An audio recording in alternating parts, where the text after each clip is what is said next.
إله إلا الله وحده لا شريك له وأشهد أن محمدا عبده ورسوله أرسله بالهدى ودين الحق ليظهره على الدين كله ولو كره المشركون اللهم صل على محمد وعلى آل محمد كما صليت على إبراهيم وعلى آل إبراهيم إنك حميد مجيد اللهم بارك على محمد وعلى آل محمد كما باركت على إبراهيم وعلى آل إبراهيم إنك حميد مجيد أما بعد فإن خير الحديث كتاب الله وخير الهدي هدي محمد صلى الله عليه وسلم وشر الأمور محدثاتها وكل محدثة بدعة وكل بدعة ضلالة وكل ضلالة في النار يا أيها الذين آمنوا اتقوا الله حق تقاته ولا تموتن إلا وأنتم مسلمون أعوذ بالله من الشيطان الرجيم بسم الله الرحمن الرحيم ولو أن أهل القرى آمنوا واتقوا لفتحنا عليهم بركات من السماء والأرض ولكن كذبوا فأخذناهم بما كانوا يكسبون. ഏറ്റവും ആദരണീയരായിട്ടുള്ള വിശ്വാസികളെ, വിശ്വാസിനികളെ, ദയാലുവായ അള്ളാഹുവിൻ്റെ നിയമനിർദ്ദേശങ്ങൾ ജീവിതത്തിൻ്റെ മുഴുവൻ മേഖലകളിലും കാത്തു സൂക്ഷിക്കണേ എന്ന് ആദ്യമായി എന്നോടും തുടർന്ന് നിങ്ങൾ ഓരോരുത്തരോടും ഞാൻ ഉപദേശിക്കുകയാണ്, വസിയത്ത് ചെയ്യുകയാണ്. ദയാലുവായ അള്ളാഹു സുബ്ഹാനഹു തആല അതിന് നമ്മെ എല്ലാവരെയും അനുഗ്രഹിക്കുമാറാവട്ടെ. ഒരു മലയാള പദം പോലെ വളരെ സുപരിചിതമായ ഒരു പദമാണ്, നമ്മൾ പലപ്പോഴും ഉപയോഗിക്കുന്ന ഒരു പദം കൂടെയാണ് ബർക്കത്ത് എന്ന് പറയുന്നത്. പരിശുദ്ധ ഖുർആനിലും ഹബീബായ റസൂൽ കരീം സല്ലല്ലാഹു അലൈഹി വസല്ലമയുടെ തിരുവചനങ്ങളിലും ഒരുപാട് തവണ ആവർത്തിച്ചു വന്നിട്ടുള്ള ഒരു പദം കൂടെയാണ് ബർക്ക എന്നുള്ളത്. എന്താണ് ശരിക്കും വിശുദ്ധ ഇസ്ലാം ബർക്കത്ത് കൊണ്ട് ഉദ്ദേശിക്കുന്നത്? എങ്ങനെയാണ് ഒരാൾക്കത് ലഭിക്കുക? എപ്പോഴാണ് ഒരാൾക്കത് നഷ്ടപ്പെടുക? ഇതെല്ലാം ഹബീബായ റസൂൽ കരീം സല്ലല്ലാഹു അലൈഹി വസല്ലമയും പ്രവാചകൻ സല്ലല്ലാഹു അലൈഹി വസല്ലമയുടെ ഹദീസുകളിലും വിശുദ്ധ ഖുർആനിൻ്റെ ആയത്തുകളിലും പ്രതിപാദിച്ചിട്ടുണ്ട്. ഒന്നാമതായി എന്താണ് ബർക്കത്ത് എന്ന് നമ്മൾ മനസ്സിലാക്കേണ്ടതുണ്ട്. അമുസ്ലിങ്ങൾ പോലും അവരുടെ സംസാരത്തിൽ ഉപയോഗിക്കുന്ന ഒരു വാക്കാണ് ശരിക്കും ബർക്കത്ത് എന്നുള്ളത്. നമ്മൾ നമ്മുടെ ജീവിതത്തിൽ ബർക്കത്ത് ഉണ്ടാവുകയും ആഗ്രഹിക്കുകയും അതിനുവേണ്ടി പ്രാർത്ഥിക്കുകയും ചെയ്യണമെന്ന് അള്ളാഹുവിൻ്റെ പ്രവാചകൻ നമ്മളെ പഠിപ്പിച്ചിട്ടുണ്ട്. പലപ്പോഴും നമ്മുടെയൊക്കെ ഒരു തെറ്റായ ധാരണ എന്നുള്ളത് ഒരുപാട് ക്യാഷ് ഉണ്ടാവുക, അല്ലെങ്കിൽ ഒരുപാട് ഉന്നതിയിലെത്തുക, അപ്പോഴാണ് ബർക്കത്ത് പൂർണ്ണമായിട്ട് ലഭിച്ചു എന്നത് ചില ആളുകൾ വിചാരിക്കുക. ഒരാൾക്ക് നല്ല സമ്പത്തുണ്ടായാൽ, അയാൾക്ക് ഒരുപാട് ധനമുണ്ടായാൽ നല്ല ബർക്കത്തുണ്ട് എന്നാണ് പലപ്പോഴും നമ്മൾ വിചാരിച്ചിട്ടുള്ളത്. സത്യത്തിൽ എന്താണ് എന്നതിനെ കുറിച്ചാണ് ഇന്നത്തെ ഖുത്ബയിൽ നമ്മൾ സംവദിക്കാൻ പോകുന്നത്. ഹബീബായ റസൂൽ കരീം സല്ലല്ലാഹു അലൈഹി വസല്ലമ ബർക്കത്തിന്റെ പൂർണ്ണമായ പരിഭാഷ അത് അനുഗ്രഹം എന്നല്ല എന്നാണ് പറഞ്ഞത്. കാരണം സമ്പത്തിൽ ഒരാൾക്ക് ബർക്കത്തുണ്ടാവുന്നത് പോലെ ഒരു മനുഷ്യന്റെ സമയത്തിന് ബർക്കത്തുണ്ട്, ഒരു മനുഷ്യന്റെ ശരീരത്തിന് ബർക്കത്തുണ്ട്, ഒരു മനുഷ്യന്റെ മക്കളിലൂടെ ബർക്കത്തുണ്ട്. ഇങ്ങനെ വ്യത്യസ്തങ്ങളായിട്ടുള്ള ബർക്കത്ത് ഒരു മനുഷ്യന് ലഭിക്കുമെന്നാണ് വിശുദ്ധ ഖുർആനും തിരുനബി സല്ലല്ലാഹു അലൈഹി വസല്ലമയുടെ ഹദീസും നമ്മളെ പഠിപ്പിക്കുന്നത്. വിശുദ്ധ ഖുർആൻ പറയുന്നത് നോക്കൂ നിങ്ങൾ, തബാറക്കല്ലദീ ബിയദിഹിൽ മുൽക്കു വഹുവ അലാ കുല്ലി ഷൈഇൻ ഖദീർ. എല്ലാത്തിൻ്റെയും ഉടമസ്ഥാവകാശം അത് ലോകനിയന്ത്രാവായ അള്ളാഹുവിന് തന്നെയാണ്. എന്നാൽ അതോട് ചേർത്ത് വിശുദ്ധ ഖുർആൻ പറഞ്ഞ മറ്റൊന്നാണ് ബർക്കത്തുകളുടെയും അനുഗ്രഹം അത് അള്ളാഹുവിൽ നിന്നാണ് എന്നാണ് പറയുന്നത്. ഒരിക്കൽ അള്ളാഹുവിന്റെ പ്രവാചകൻ സല്ലല്ലാഹു അലൈഹി വസല്ലമയും സ്വഹാബത്തും ഒരു യാത്ര കഴിഞ്ഞിങ്ങനെ വരുന്ന സമയത്ത് അവർക്ക് വല്ലാത്ത ദാഹം അനുഭവപ്പെടുകയാണ്. അപ്പോൾ ഓരോ ആളുകളും അള്ളാഹുവിന്റെ പ്രവാചകനോട് ഇങ്ങനെ വെള്ളം വേണമെന്ന് ആവശ്യപ്പെടുകയാണ്. അള്ളാഹുവിന്റെ പ്രവാചകൻ സല്ലല്ലാഹു അലൈഹി വസല്ലം അവരോട് പറഞ്ഞു, നിങ്ങളുടെ ബക്കറ്റിൽ, നിങ്ങളുടെ പാത്രത്തിൽ എന്താണോ ഉള്ളത് നിങ്ങൾ കൊണ്ടുവരൂ. അവിടെ കുറച്ച് വെള്ളമുള്ളൂ അവരുടെയൊക്കെ കൈകൾ. അള്ളാഹുവിന്റെ പ്രവാചകൻ പാത്രത്തിലേക്ക് അള്ളാഹുവിന്റെ പ്രവാചകന്റെ കൈകൾ ഇടുകയും പിന്നീട് ആ പാത്രം മുഴുവൻ വെള്ളമാവുകയും ചെയ്ത ഒരു വലിയ മുഅ്ജിസത്ത് ചരിത്രത്തിൽ നമുക്ക് കാണാൻ കഴിയും. എന്നിട്ട് പ്രവാചകൻ പറഞ്ഞത്, ഇത് മുബാറക്കായ അനുഗ്രഹീതമായ വെള്ളമാണ്, നിങ്ങൾ അത് ഉപയോഗിച്ചോളൂ എന്ന് പറഞ്ഞു. ഇത് അള്ളാഹുവിന്റെ പ്രവാചകന്റെ ഒരു മുഅ്ജിസത്താണ് ഇത്. അപ്പൊ ചില വ്യക്തികൾക്ക് അള്ളാഹു ബർക്കത്ത് നൽകിയിട്ടുണ്ട്. അതുപോലെ തന്നെ ചില സ്ഥലങ്ങൾക്ക് അള്ളാഹു ബർക്കത്ത് നൽകിയിട്ടുണ്ട്. മക്കയെ കുറിച്ച് പറഞ്ഞ സ്ഥലത്ത് ഇന്ന അവ്വല ബൈത്തിൻ വുളിഅ ലിന്നാസ് ബിബക്കത്തിൻ മുബാറക്, മക്കയെ കുറിച്ച് പറഞ്ഞത് ഒരു അനുഗ്രഹീതമായ സ്ഥലമാണ് എന്നാ പറഞ്ഞത്. അതുപോലെ തന്നെ അനസ് റളിയല്ലാഹു അൻഹു നിന്ന് ഉദ്ധരിക്കുന്ന ഒരു ഹദീസിൽ നമുക്ക് കാണാൻ കഴിയും, അള്ളാഹുവിന്റെ പ്രവാചകൻ മദീനയ്ക്ക് വേണ്ടി പ്രാർത്ഥിച്ചത്, അല്ലാഹുമ്മ ഇജ്അൽ മദീന, മദീനയെ നീ മക്കയേക്കാൾ ഇരട്ടി ബർക്കത്ത് നീ മദീനയ്ക്ക് നൽകണേ എന്ന് അള്ളാഹുവിന്റെ പ്രവാചകൻ പ്രാർത്ഥിച്ചിട്ടുണ്ട്. മസ്ജിദുൽ അക്സയും അതിന്റെ പരിസരങ്ങളും നിങ്ങൾക്ക് ബർക്കത്താക്കിയിരിക്കുന്നു എന്ന് ഖുർആൻ പറയുന്നുണ്ട്. സുബ്ഹാനല്ലദീ അസ്റാ എന്ന് തുടങ്ങി മസ്ജിദുൽ അക്സല്ലദീ ബാറക്നാ ഹൗലഹു, മസ്ജിദുൽ അക്സയും അതിനു ചുറ്റും നിങ്ങൾക്ക് അനുഗ്രഹമാക്കിയിട്ടുണ്ട് എന്ന് പറയുന്നുണ്ട്. അതുപോലെ തന്നെ ചില ആളുകൾ ഈസാ നബി അലൈഹി സ്വലാത്തു വസ്സലാമിനെ കുറിച്ച് പറയുന്നുണ്ട്, ഖാല ഇന്നി അബ്ദുല്ലാ ആതാനിയൽ കിതാബ് വജഅൽനി നബിയ വജഅൽനി മുബാറക്. ഈസാ നബിയെ കുറിച്ച് പറയുന്നത് അനുഗ്രഹീതമായിട്ട് ബാറക് എന്ന് പറഞ്ഞിട്ടുണ്ട്. അപ്പൊ ചില വ്യക്തികൾക്ക്, അതുപോലെ തന്നെ ചില സമയങ്ങൾക്ക്, ചില സ്ഥലങ്ങൾക്ക് അല്ലാഹു സുബ്ഹാനഹു വ തആല ബർക്കത്ത് ചൊരിഞ്ഞു തന്നിട്ടുണ്ട്. പ്രിയപ്പെട്ടവരെ, ഇത് ലഭിക്കാനും ഇത് അള്ളാഹുവിൽ നിന്ന് തൃപ്തിയോടെ വാങ്ങാനും ഒരു വിശ്വാസിയെ സംബന്ധിച്ചിടത്തോളം അവൻ തയ്യാറാവുക എന്നുള്ളതാണ് ഒന്നാമതായിട്ട് നമ്മൾ മനസ്സിലാക്കേണ്ടത്. അള്ളാഹുവിന്റെ പ്രവാചകൻ സല്ലല്ലാഹു അലൈഹി വസല്ലമ ഉമ്മത്തിന്, മുസ്ലിം ഉമ്മത്തിന് വേണ്ടി അള്ളാഹുവിന്റെ പ്രവാചകൻ പ്രാർത്ഥിച്ചൊരു പ്രാർത്ഥന നോക്കൂ നിങ്ങൾ. അല്ലാഹുമ്മ ബാരിക് ലി ഉമ്മത്തി, അള്ളാഹുവെ എന്റെ സമുദായത്തിന് നീ ബർക്കത്തുകൾ ചൊരിഞ്ഞു കൊടുക്കണമേ. എപ്പോൾ? ഫി സ്വബാഹിഹ, അതിന്റെ പ്രഭാതത്തിൽ എന്ന്. പലപ്പോഴും പ്രഭാത സമയം നമ്മളൊന്ന് എടുത്തു നോക്കൂ നിങ്ങൾ.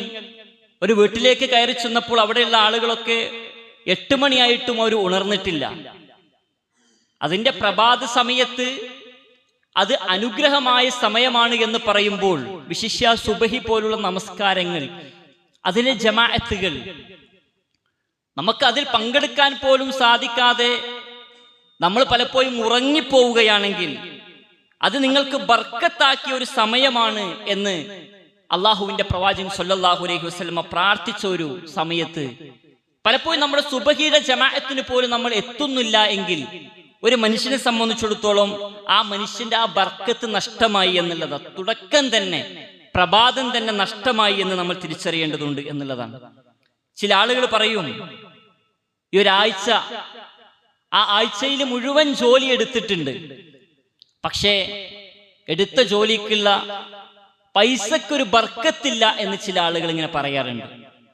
എല്ലാ ദിവസവും ജോലിക്ക് പോകുന്നുണ്ട്, പക്ഷേ ജീവിതത്തിൽ എന്തോ ഒരു ബർക്കത്ത് ലഭിക്കാത്ത പോലെ ആണ് എന്ന് ചില ആളുകളുടെ സംസാരം നമ്മൾ കേൾക്കുമ്പോൾ ചില കാര്യങ്ങൾ ദീനുമായും ദുനിയാവുമായിട്ടും നമ്മൾ മനസ്സിലാക്കേണ്ടതുണ്ട് എന്നുള്ളതാണ്. ചില ഭക്ഷണത്തിന് അല്ലാഹു സുബ്ഹാനഹു വ തആല ബർക്കത്ത് ചൊരിഞ്ഞിട്ടുണ്ട്. നോമ്പില് നമ്മൾ കഴിക്കുന്ന അത്തായ സമയത്തെ കുറിച്ച് പറഞ്ഞത് ഫി സുഹൂരി ബർക്ക, നിങ്ങൾക്ക് ആ അത്തായ സമയത്ത് ബർക്കത്തുണ്ട് എന്ന് പറഞ്ഞിട്ടുണ്ട്. ഖുർആനെ കുറിച്ച് പറഞ്ഞിട്ടുണ്ട് കിതാബുൻ അൻസൽനാഹു ഇലൈക്കും മുബാറക്, അത് നിങ്ങൾക്ക് അനുഗ്രഹീതമായ ഗ്രന്ഥമാണ് എന്ന് പറഞ്ഞിട്ടുണ്ട്. ആ അനുഗ്രഹീതമായ വിശുദ്ധ ഖുർആനുമായിട്ടുള്ള നമ്മുടെ ബന്ധമെന്ന് നമ്മളൊന്ന് ആലോചിച്ച് നോക്കൂ നിങ്ങൾ. റമളാൻ ആവുമ്പോൾ മാത്രം എടുത്ത് ഓതുന്ന രീതിയിലേക്ക് ഖുർആൻ നമ്മുടെ ജീവിതത്തിലേക്ക് ബന്ധമില്ലാതെ പോകുമ്പോൾ എങ്ങനെയാണ് പ്രിയപ്പെട്ടവരെ ബർക്കത്ത് നമുക്ക് ലഭിക്കുക? ഓരോ കാര്യങ്ങളെ കുറിച്ച് നിങ്ങൾക്കത് അനുഗ്രഹമാണ് എന്ന് പറയുമ്പോൾ ജീവിതത്തിൽ ഇതുമായി ബന്ധപ്പെട്ടുകൊണ്ടുള്ള ഒരു ബന്ധം ഞാനും നിങ്ങളും കാത്തു സൂക്ഷിക്കുന്നുണ്ടോ എന്ന് നമ്മൾ ആലോചിച്ച് നോക്കേണ്ടതുണ്ട്. വലിയ വീട് ചില ആളുകളുടേതുണ്ട്, ധാരാളം സമ്പത്ത് ചില ആളുകളുടേതുണ്ട്. പക്ഷേ അവരൊക്കെ പലപ്പോഴും കിടന്നുറങ്ങാൻ ഗുളിക കഴിക്കുന്ന ആളുകളെ നമ്മൾ കണ്ടിട്ടുണ്ട്. ധാരാളം സമ്പത്തുണ്ടെങ്കിലും ഒന്ന് മനസ്സമാധാനമായി ഉറങ്ങാൻ പോലും സാധിക്കാത്ത ആളുകളുണ്ട്. എന്താ സംഭവിച്ചു പോകുന്നത്? പടച്ചോൻ അവരിൽ നിന്നിങ്ങനെ ബർക്കത്തുകളെ കൊടുക്കാത്ത രീതിയിലേക്ക് അവനെ ഈ ദുനിയാവിൽ ഇങ്ങനെ അവന്റെ ജീവിതത്തെ മുന്നോട്ട് കൊണ്ടുപോകുന്നു എന്നുള്ളതാണ്. ഇവിടെയാണ് അള്ളാഹുവിന്റെ പ്രവാചകൻ സ്വല്ലല്ലാഹു അലൈഹി വസല്ലം ഒരു വിശ്വാസി ചെയ്യേണ്ട ചില കാര്യങ്ങളെ കുറിച്ച് വളരെ ഗൗരവമായിട്ട് നമ്മളെ പഠിപ്പിച്ചു തരുന്നുണ്ട്. അള്ളാഹുവിന്റെ പ്രവാചകന്റെ ഒരു പ്രാർത്ഥന നോക്കൂ നിങ്ങൾ. അല്ലാഹുമ്മ ബാരിക് ലീ ഫീമാ അഅ്തൈത. ഒരു വിശ്വാസി നിരന്തരമായിട്ട് നമസ്കാരത്തിലും ഒഴിവ് സമയങ്ങളിലും പ്രാർത്ഥിക്കേണ്ട ഒരു പ്രാർത്ഥനയാണ് അല്ലാഹുമ്മ ബാരിക് ലീ. പടച്ചോനെ, നിന്റെ അനുഗ്രഹം, നിന്റെ ബർക്കത്ത് നീ എന്റെ മേൽ ചൊരിഞ്ഞു തരണമേ. എന്തിൽ? ഫീമാ അഅ്തൈത. പടച്ചോനെ, നീ തന്നതിൽ നീ എനിക്ക് അനുഗ്രഹം ചൊരിയണേ എന്നുള്ളതാണ്. കുറേ കിട്ടണേ എന്നല്ല, ഇനിയും തരണേ എന്നതിനപ്പുറത്തേക്ക് നൽകിയ ഒരുപാട് അനുഗ്രഹങ്ങളുണ്ട്, അതിൽ നീ എന്നെ നിലനിർത്തി തരണമേ എന്നുള്ളതാണ്. നമ്മുടെ കയ്യിൽ 500 രൂപയുണ്ടെങ്കിലും ആ 500-ലൊരു ബർക്കത്തുണ്ടാവുക എന്നുള്ളതാണ്. അത് അന്യായമായി നഷ്ടപ്പെടാതെ പൂർണ്ണമായും ഉപയോഗിക്കാൻ കഴിയുന്ന രീതിയിലേക്ക് അത് നീ എനിക്ക് ഉപയോഗപ്പെടുത്തി തരണേ എന്നാണ് അതിന്റെ അർത്ഥം. അല്ലെ, ചില ആളുകൾ പറയാറുണ്ട് ഒരു മാസം മുഴുവൻ പണിയെടുത്തിട്ടും കയ്യിലൊന്നുമില്ല എന്ന് പറയും. അതൊക്കെ പല വഴിക്ക് ചെലവായി എന്ന് പറയും. അതാണ് അള്ളാഹുവിന്റെ പ്രവാചകന്റെ പ്രാർത്ഥന. നോക്കൂ നിങ്ങൾ, എനിക്ക് നീ നൽകിയ അനുഗ്രഹങ്ങൾ അത് റബ്ബേ നീ എനിക്ക് അതിൽ നീ തന്നതിൽ ഫിമാ അഅ്തൈത, എന്താണോ പടച്ചോൻ തന്നത് അതിൽ നീ എനിക്ക് ബർക്കത്ത് ചൊരിയണേ എന്നുള്ളതാണ്. ദിവസങ്ങളിൽ ബർക്കത്ത് നിങ്ങൾ ചോദിക്കണം എന്ന് പറയുന്നുണ്ട്. ചില ആളുകൾ പറയും ഒരാഴ്ച കഴിഞ്ഞു പോയിട്ട് എന്താ കിട്ടിയത്? ഒന്നും അയാൾക്ക് കിട്ടിയിട്ടില്ല. അയാളുടെ നമസ്കാരം ഉണ്ടോ? അയാൾക്ക് നമസ്കാരമില്ല. ജമാഅത്ത് ഞായറാഴ്ചക്ക് ദിവസം ചില ആളുകൾ പറയും ഞായറാഴ്ച പോയത് തന്നെ അറിഞ്ഞില്ല എന്ന് പറയും. അതിൽ പല ജമാഅത്തുകളും നടന്നു പോകുന്നുണ്ട്. സുബഹി ഉണ്ട്, ലൊഹർ, അസ്റൊക്കെ ഉണ്ട്. പക്ഷെ ഇതിലൊന്നും അയാളുടെ പങ്കില്ല. പറയുമ്പോൾ ഇങ്ങനെ പറയാ, ഒരു ദിവസം കഴിഞ്ഞു പോയ ഒരു പോക്ക്. അതാണ് പറഞ്ഞത്, ഓരോ ദിവസത്തിലും നമ്മൾ ബർക്കത്ത് ചോദിക്കേണ്ടതുണ്ട് എന്നുള്ളതാണ്. അതുപോലെ തന്നെ മക്കളിൽ നീ ബർക്കത്ത് ചൊരിയണേ എന്നുള്ളതാണ്. നമുക്കറിയാം ഈ ഒരു കാലഘട്ടം മക്കളാൽ വലിയ ഭീതിതമായ അവസ്ഥയിലേക്ക് രക്ഷിതാക്കൾ മാറുകയാണ്. ഒരു ഹൈസ്കൂൾ ലെവലിലേക്ക് എത്തുമ്പോഴത്തേനും പാരന്റ്സിനെ സംബന്ധിച്ചിടത്തോളം വലിയ ആശങ്കയാണ്, എന്താണ് ആവുക. ക്ലാസ് ടീച്ചേഴ്സ് വിളിച്ചു പറയുന്ന ഓരോ വാർത്തകൾ കേൾക്കുമ്പോൾ അത്ഭുതത്തോടെയാണ് നോക്കിക്കാണുന്നത്. ഇവിടെയാണ് അള്ളാഹുവിന്റെ പ്രവാചകൻ പറഞ്ഞത്, നിങ്ങൾ മക്കൾക്ക് വേണ്ടി നിങ്ങൾ പ്രാർത്ഥിക്കണം. ആണാവട്ടെ പെണ്ണാവട്ടെ ഏത് കുട്ടിയായിരുന്നാലും പടച്ചോനെ ഉപയോഗിക്കാൻ കഴിയുന്ന രീതിയിലേക്ക് ആണായാലും പെണ്ണായാലും നമുക്ക് ഉപകാരപ്രദമായ മക്കളെ നീ നൽകണേ എന്ന് നമ്മൾ പ്രാർത്ഥിക്കണം. കുടുംബത്തിനും നാടിനും സമൂഹത്തിനും ഉപകാരപ്പെട്ടവരായിട്ട് അവർ മാറണേ എന്ന് നമ്മുടെ പ്രാർത്ഥനയിൽ നമ്മൾ കൊണ്ടുവരണം. അതുപോലെ തന്നെ നമ്മൾ പ്രാർത്ഥിക്കുന്നത് ദാമ്പത്യ ജീവിതത്തിൽ നീ ബർക്കത്ത് ലഭിക്കണേ എന്നുള്ളതാണ്. കഴിഞ്ഞ ദിവസം നമ്മൾ കണ്ടു സോഷ്യൽ മീഡിയയിൽ ഗൾഫ് നാട്ടിൽ 2-3 വർഷം കഴിഞ്ഞ് വീട്ടിലേക്ക് എത്തിയപ്പോഴത്തേക്കും ഭാര്യയെ കാണാനില്ല, മറ്റുള്ളവന്റെ കൂടെ പോയൊരു ചരിത്രം നമ്മൾ കണ്ടു സോഷ്യൽ മീഡിയകളിൽ. നമ്മുടെ നിരന്തരമായ ഒരു പ്രാർത്ഥന കൊണ്ട് അത്തരം വലിയ ദുരന്തങ്ങളെപ്പോലും നിർമാർജനം ചെയ്യാൻ പടച്ചോന് കഴിയുന്നുള്ളതാണ്. കാരണം ഇന്ന് സോഷ്യൽ മീഡിയ വലിയ രൂപത്തിൽ വ്യാപിച്ചിട്ടുണ്ട്. ഏത് രീതിയിൽ ആരോട് കമ്മ്യൂണിക്കേഷൻ ചെയ്യുന്നു എന്ന് നമുക്കറിയുകയില്ല.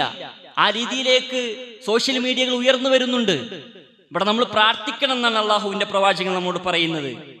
നൽകിയത് എന്താണോ ഫീമാ അഅ്തൈത, പടച്ചോനെ എന്ത് നീ എനിക്ക് നൽകിയോ, മക്കളാവട്ടെ, ഇണയാവട്ടെ, സമ്പത്താവട്ടെ, സമയമാവട്ടെ, എന്റെ ശരീരത്തിന്റെ ഓരോ അനുഗ്രഹങ്ങളാവട്ടെ, പടച്ചോനെ അതിലൊക്കെ നീ ബർക്കത്ത് ചൊരിയണേ എന്നുള്ളതാണ്. ശരീരം നമുക്കറിയാം, സെക്കൻഡുകളിൽ ഇങ്ങനെ മിടിച്ചുകൊണ്ടിരിക്കുന്ന നമ്മുടെ ഹൃദയത്തിന്റെ ഇടിപ്പുകൾ. പടച്ചോനെ അതിൽ പോലും നീ എനിക്ക് ബർക്കത്ത് ചൊരിയണേ എന്നുള്ളതാണ്. എന്റെ കാൽവെപ്പുകൾ അത് ഹലാലായ രൂപത്തിലേക്ക് നീ എന്നെ കൊണ്ടുപോകണേ. എന്ന് ഒരു വിശ്വാസി നിരന്തരമായിട്ട് നൽകിയ ബർക്കത്തിന് തൊട്ട് പ്രാർത്ഥിക്കണം എന്നുള്ളതാണ്. എനിക്ക് ഒരുപാട് തരണേ എന്നല്ല, എന്താണോ തന്നത് അതിൽ നീ എനിക്ക് ബർക്കത്തുണ്ടാവണേ. എണ്ണമല്ല, എണ്ണത്തിന്റെ ക്വാണ്ടിറ്റി അല്ല, അളവ് കൂടുതലല്ല, അത് ഭാരമായി മാറാതെ, പ്രയാസമായി മാറാതെ. അതാണല്ലോ ചിലർക്ക് മക്കൾ പ്രയാസമായി വരുന്നുണ്ട്, ചില ആളുകൾക്ക് ഭാര്യമാര് പ്രയാസമായി വരുന്നുണ്ട്. അതിനെ തൊട്ട് നിങ്ങൾ പ്രാർത്ഥിക്കണം എന്നാ പറയുന്നത്. കുറെ പൈസ ഉണ്ടെങ്കിലാണ് സുഖമായി ജീവിക്കാമെന്ന് നമ്മൾ കരുതരുത്. നഷ്ടമാവാതെ, മൊത്തത്തിൽ പറയുകയാണെങ്കിൽ നൽകിയത് എന്താണോ അത് നഷ്ടമാവാതെ പരിപൂർണമായും 100% ഉപകാരപ്രദമാവുന്ന രീതിയിലേക്ക് നീ നൽകിയ അനുഗ്രഹങ്ങളെ നീ നിലനിർത്തി തരണേ എന്നാണ് ഒരു വിശ്വാസി പ്രാർത്ഥിക്കേണ്ടത്. അള്ളാഹുവിന്റെ പ്രവാചകന്റെ ഒരു ഹദീസ് നോക്കൂ നിങ്ങൾ. അബൂ ഹുറൈറ റളിയല്ലാഹു അൻഹു നിന്ന് ഉദ്ധരിക്കുന്ന ഒരു ഹദീസ്, ലൈസൽ ഇന. നിങ്ങൾ വിചാരിക്കും സമ്പത്ത് കിട്ടിയാലാണ് എല്ലാം തികഞ്ഞു എന്ന് നിങ്ങൾ വിചാരിക്കും. എന്നാൽ ലൈസൽ ഇന അനിൽ കസറത്തുൽ അർള്, ഒരുപാട് പൈസ ഉണ്ടാവുക എന്നതല്ല ഐശ്വര്യം എന്ന് നിങ്ങൾ വിചാരിക്കരുത്. വലാകിൻ ഇന, എന്താണ് ഉണ്ടാവേണ്ടത്? ഇനൻ നഫ്സ്, മനസ്സിനുള്ള ഒരു ഐശ്വര്യം നമുക്ക് ഉണ്ടാവുക എന്നുള്ളതാണ്. 1,00,000 ഉണ്ടെങ്കിൽ, 1,000 രൂപ ഉണ്ടെങ്കിലും ഒരുപോലെ സന്തോഷിക്കാൻ കഴിയുന്ന ഒരു അവസ്ഥ നമുക്ക് ഉണ്ടാവുക എന്നുള്ളതാണ്. മനസ്സ് സമ്പന്നമായാൽ തന്നെ ഒരു മനുഷ്യന് സമ്പന്നമായി ജീവിക്കാൻ കഴിയും.